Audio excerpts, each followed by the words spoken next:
if you look at Warnock, I mean, Warnock used the players he had, and Warnock is very similar to Mick McCarthy. Warnock was very similar to Eddie May in the way, not so much in a style of play, because Eddie would want us to play, whereas Warnock played to the style of the players he had,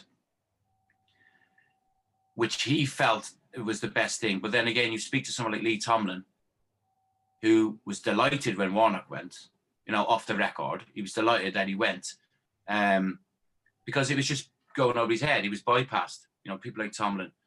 Mick McCarthy's very similar in you got to realise that Mick McCarthy, when he played for Republic of Ireland, he was, he played under Jack Charlton, and it was get it forward, and then we'll play from there. I think the same with McCarthy and Warnock is that the styles are similar, that they get the best out of players. They actually get the best out of players. I think McCarthy, there's too many TV cameras now for him just to go long ball all the time.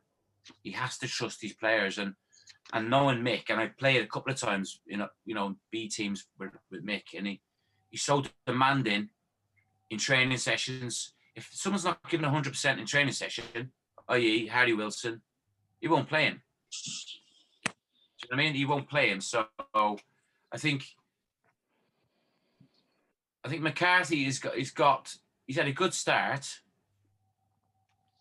I still believe he can get us into the playoffs with the players we have.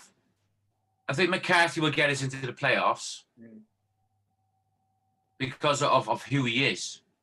And he will either intimidate players to play, and I think once he finds his balanced team, because the players are good enough. I mean, the players are good enough to get in the playoffs again.